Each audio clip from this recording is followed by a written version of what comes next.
Halo Bapak Ibu dosen, di sini saya Fernando ingin menjelaskan atau mempresentasikan tentang proyek kantor saya yang bernama Fernando Arsitektur.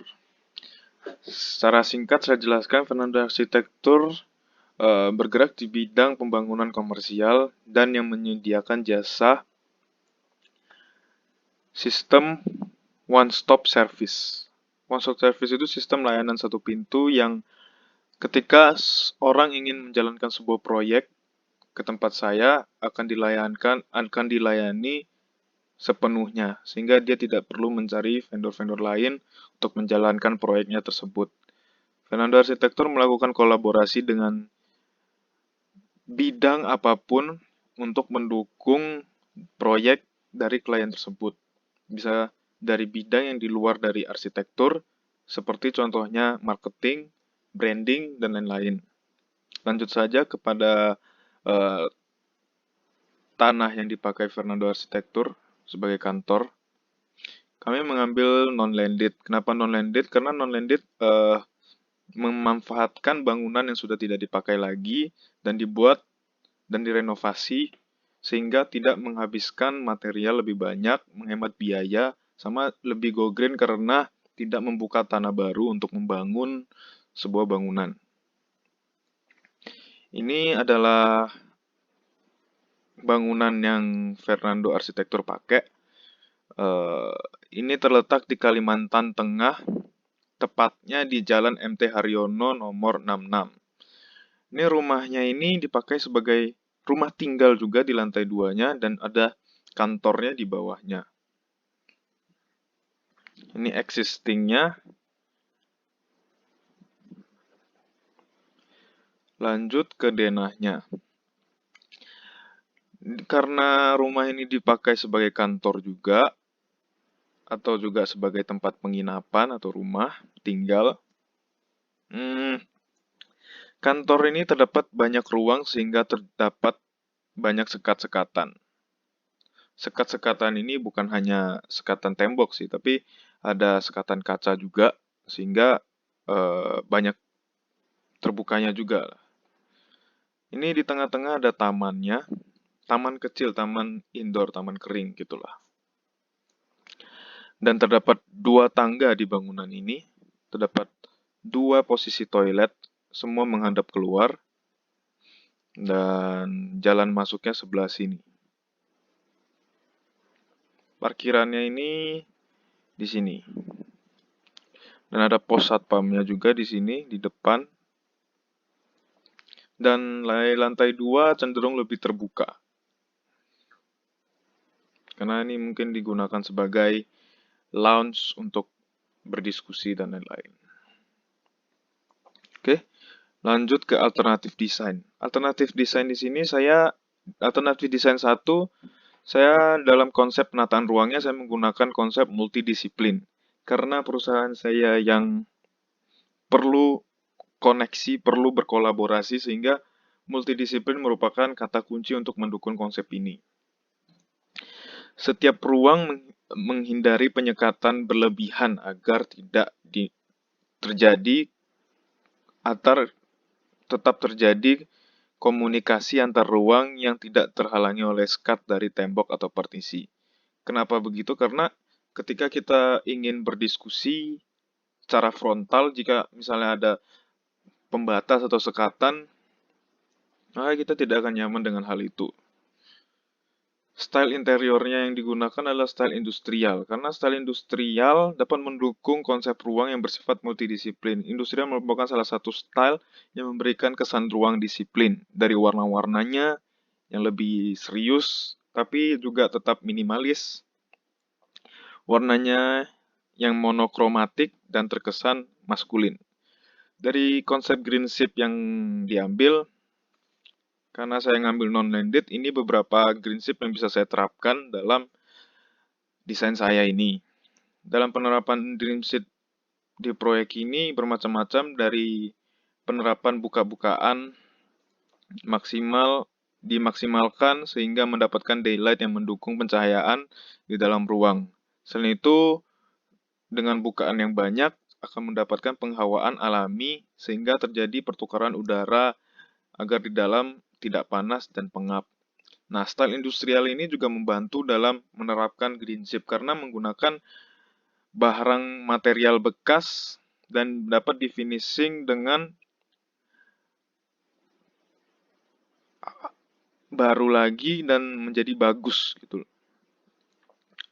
Pemanfaatan air hujan untuk menyirami tanaman sehingga dengan hal itu dapat menghemat air bersih yang kita gunakan di kantor. Selain itu ada vegetasi di dalam maupun di luar ruang. Kenapa di dalam ruang juga ada harus vegetasinya? Agar di dalam ruang terlihat lebih segar, lebih sejuk, dan lebih nyaman untuk bekerja. Dan dapat juga menggunakan lampu-lampu yang hemat energi seperti lampu LED, menggunakan juga toilet yang sudah bersertifikat. Dalam alternatif desain kedua dari style dan green chip-nya tetap sama, cuman konsep penataan ruangnya yang berbeda. Penataan di sini lebih ke ruang meetingnya yang dibanyakin. Sehingga di sini sudah saya buat, ini banyak ruang meetingnya. Ruang-ruang meeting diletakkan di atas semua dan banyak sekatannya ada. Cuman dari konsep kedua ini kurang sreg dari dosen maupun teman-teman di kelas. Sehingga saya memilih alternatif desain 1. Saya jelaskan lebih detail lagi alternatif desain 1 saya. Sekali lagi, karena Fernando Arsitektur bergerak di bidang kolaborasi, sistem one-stop system service, sehingga membutuhkan banyak kolaborasi dengan orang-orang, banyak diskusi, banyak meeting, dan banyak berinteraksi. Jadi di sini di lantai satunya disebut dengan zona kreatif, saya taruh sebagai zona kreatif, di mana semua orang berkolaborasi, besar maupun kecil di lantai ini. Jadi semua orang berkolaborasi di sana, berinteraksi di sana, berdiskusi di sana juga. Pokoknya lantai 1 untuk menciptakan sebuah produk. Secara singkat, di lantai 2 juga sebagai tempat non-kreatif, seperti administrasi, seperti HRD, marketing, finance, dan lain-lain yang non-kreatif. Nah, ruang prinsipal ini merupakan ruang yang penting untuk kepalanya, karena ruang ini digunakan sebagai prinsipal untuk mengontrol semuanya, sehingga ruang prinsipal saya taruh di lantai 1, namun split level, atau bisa disebut mezanin, dibuat mezanin gitu, agar dalam pengontrolan dalam sisi kreatifnya dapat dikontrol dengan baik. Ketika briefing tinggal langsung keluar dan ngomong dan tidak dapat sekatan di sana. Lebih detail lagi ke denah lantai 1. Denah lantai 1 ini kita masuk dari pintu sebelah kanan ini. Di sini langsung ketemu dengan library. Orang-orang masuk langsung ketemu library. Library-nya itu konsep yang sistem tangga-tangga itu, sehingga dia bisa duduk di tangga-tangga. Dan di sini ada sebuah cekukan masuk dikeruk sebagai tempat duduk untuk saling berdiskusi, untuk briefing, dan lain-lain. Dan terbuka dan tidak tertutup. Ini studionya juga terbuka. Di sini ada bukaan, langsung bukaan keluar sehingga mendapatkan penghawaan alami lebih intens. Nah, di sini juga ada di sini bisa meeting di sembarang tempat, bisa duduk di sini, duduk di sini, duduk di sini. Kenapa studionya mejanya dibuat seperti ini? Karena agar di sini bisa dapat diskusi dengan orang yang baru datang, misalnya mau diskusi dengan orang yang duduk di meja ini, bisa langsung berdiskusi, ambil kursi taruh di samping. Nah, ini juga terdapat ruang serbaguna, dan ini toilet, dan ini pantry-nya. Lanjut saja, ini mezanin sebagai ruang prinsipal ya. Dapat mengontrol langsung. Dan ini lantai 2-nya, terdapat lounge yang besar, dan ini ruang meeting areanya lebih ke meeting area yang lebih santai. Ini terdapat ruang meeting privat, lebih ke untuk interview dan lain-lain. Seperti kayak kalau misalnya ada masalah, karyawan bisa langsung di sana ngomong empat mata dengan HRD-nya atau dengan prinsipalnya. Ini ada meeting room lagi yang untuk presentasi dan lebih privat pokoknya. Di sini terdapat ruang administrasi, HRD, marketing, semua terbuka tidak tertutup. Yang void ke lantai 2-nya dimanfaatkan sebagai net room. Jadi orang bisa tidur-tiduran di sana dan lain-lain. Ini staff areanya. Ini potongannya, mezaninnya seperti gini. Prinsipal bisa langsung menegur siapapun yang di bawah atau memanggil dan lain-lain. Karena mezaninnya di sini sehingga terdapat split level di sini. Hingga ini menjadi ruang tersendiri dan lebih naik dan orang lain yang bukan kerja di dalam sana yang naik ke lantai 2 akan sungkan untuk naik ke sana karena terdapat split level tersebut. Nah, lanjut ke potongan selanjutnya. Ini potongan selanjutnya. Ini ruang meetingnya, ini mezaninnya. Dan di bawah mezanin ini ada meja-meja studionya.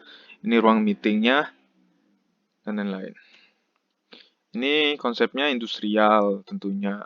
Warna yang diambil color tone seperti gini.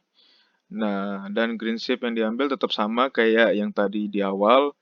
Cuma ditambahkan memberikan poster-poster penghematan air dan lain-lain dari LED dan lain-lain. Nah, ini interiornya, perspektifnya di lantai 1. Ini yang lantai yang dikeruk sehingga menjadi sebuah tempat meeting. Ini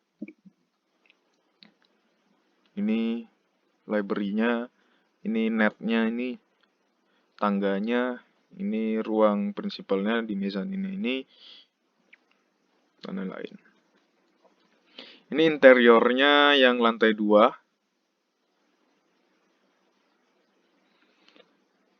Ya, ini ruang meetingnya, ini ruang meeting santainya, ini ruang untuk privatnya 4 mata, ini tangga menuju ke bawah, nah, ini lounge-nya, ini tempat pekerja administrasi dan lain-lain yang non-kreatif.